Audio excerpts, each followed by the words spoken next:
राधे कृष्णा आप सभी को। वैशाख मास महात्म्य के पिछले अध्याय में हम तुलसी और पीपल के पेड़ की महिमा को सुन रहे थे। उसी के साथ हम ब्राह्मण और प्रेत के संवाद को भी सुन रहे थे, जहाँ पर अवैशाख नामक प्रेत ब्राह्मण को अपना परिचय दे रहा था।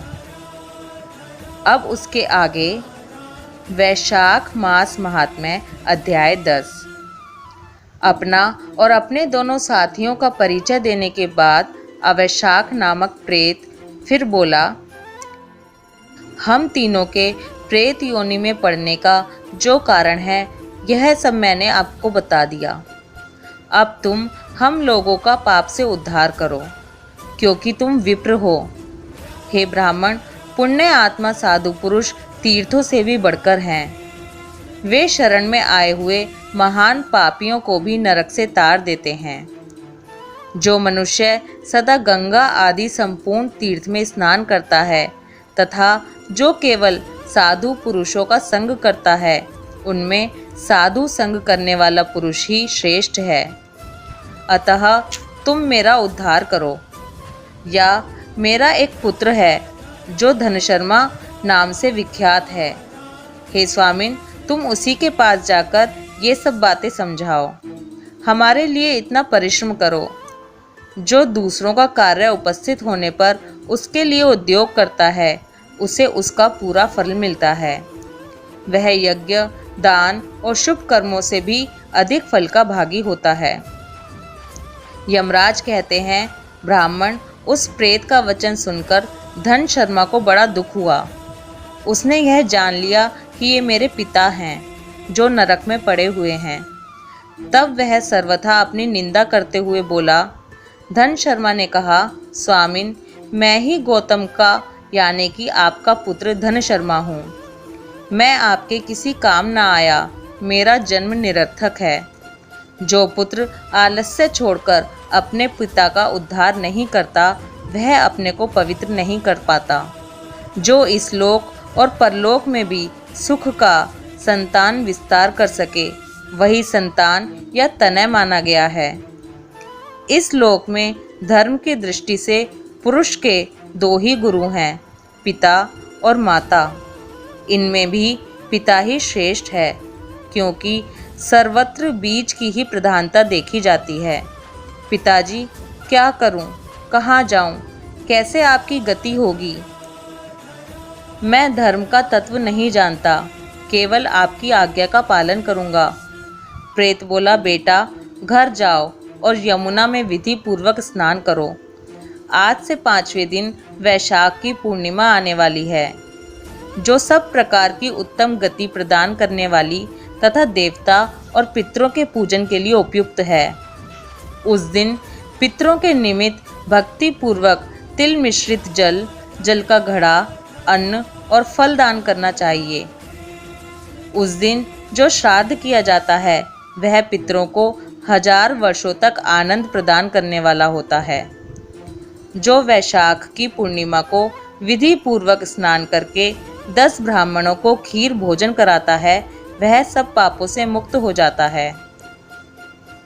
जो धर्मराज की प्रसन्नता के लिए जल से भरे हुए 7 घड़े दान करता है, वह अपनी 7 पीढ़ियों को तार देता है।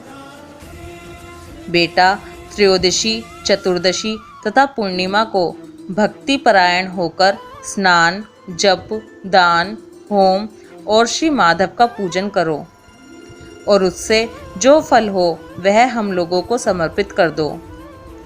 ये दोनों प्रेत भी मेरे परिचित हो गए हैं, अतः इनको इसी अवस्था में छोड़कर मैं स्वर्ग में नहीं जा सकता।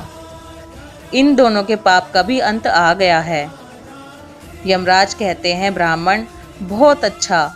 ऐसा कहकर वह श्रेष्ठ ब्राह्मण अपने घर गया और वहां जाकर उसने सब कुछ उसी तरह किया। वह प्रसन्नता पूर्वक परम भक्ति के साथ वैशाख स्नान और दान करने लगा। वैशाख की पूर्णिमा आने पर उसने आनंद पूर्वक भक्ति से स्नान किया और बहुत से दान करके उन सबको पृथक पृथक पुण्य प्रदान किया। उस पवित्र दान के संयोग से वे सब आनंद मग्न हो विमान पर बैठकर तत्क्षण ही स्वर्ग को चले गए। ब्राह्मणों में श्रेष्ठ धन शर्मा भी श्रुति, स्मृति और पुराणों का ज्ञाता था। वह चिरकाल तक उत्तम भोग भोगकर अंत में ब्रह्मलोक को प्राप्त हुआ। अतः यह वैशाखी पूर्णिमा परम पुण्यमयी और समस्त विश्व को पवित्र करने वाली है। इसका महात्म्य बहुत बड़ा है, अतएव मैंने संक्षेप से तुम्हें इसका महत्व बतला दिया है। जो वैशाख मास में प्रातः काल स्नान करके नियमों के पालन से विशुद्ध चित्त हो भगवान मधुसूदन की पूजा करते हैं, वे ही पुरुष धन्य हैं, वे ही पुण्य आत्मा हैं तथा वे ही संसार में पुरुषार्थ के भागी हैं। जो मनुष्य वैशाख मास में सवेरे स्नान करके संपूर्ण यम नियमों से युक्त हो भगवान लक्ष्मीपति की आराधना करता है, वह निश्चय ही अपने पापों का नाश कर डालता है। जो प्रातःकाल उठकर श्री विष्णु की पूजा के लिए गंगा जी के जल में डुबकी लगाते हैं, उन्हीं पुरुषों ने समय का सदुपयोग किया है। वे ही मनुष्यों में धन्य तथा पाप रहित हैं। वैशाख मास में प्रातःकाल नियम युक्त हो मनुष्य जब तीर्थ में स्नान करने के लिए पैर बढ़ाता है, उस समय श्री माधव के स्मरण और नाम कीर्तन से उसका एक एक पग अश्वमेध यज्ञ के समान पुण्य देने वाला होता है। श्री हरि के प्रियतम वैशाख मास के व्रत का यदि पालन किया जाए तो यह मेरु पर्वत के समान बड़े उग्र पापों को भी जलाकर भस्म कर डालता है। विप्रवर, तुम पर अनुग्रह होने के कारण मैंने यह प्रसंग संक्षेप से तुम्हें बता दिया है। जो मेरे कहे हुए इस इतिहास को भक्ति पूर्वक सुनेगा वह भी सब पापों से मुक्त हो जाएगा तथा उसे मेरे लोक यमलोक में नहीं आना पड़ेगा। वैशाख मास के व्रत का विधि पूर्वक पालन करने से अनेकों बार के किए हुए ब्रह्म हत्या इत्यादि पाप भी नष्ट हो जाते हैं, यह निश्चित बात है। वह पुरुष अपने 30 पीढ़ी पहले के पूर्वजों और 30 पीढ़ी बाद की संतानों को भी तार देता है, क्योंकि अनायास ही नाना प्रकार के कर्म करने वाले भगवान श्री हरि को वैशाख मास बहुत ही प्रिय है। अतएव यह सब मासों में श्रेष्ठ है। ये था वैशाख मास महात्म्य अध्याय 10। कल इससे आगे की कथा को सुनेंगे। प्लीज़ अपने विचार कमेंट बॉक्स में ज़रूर लिखिए, उससे मुझे उत्साह और प्रेरणा मिलती है। राधे कृष्णा।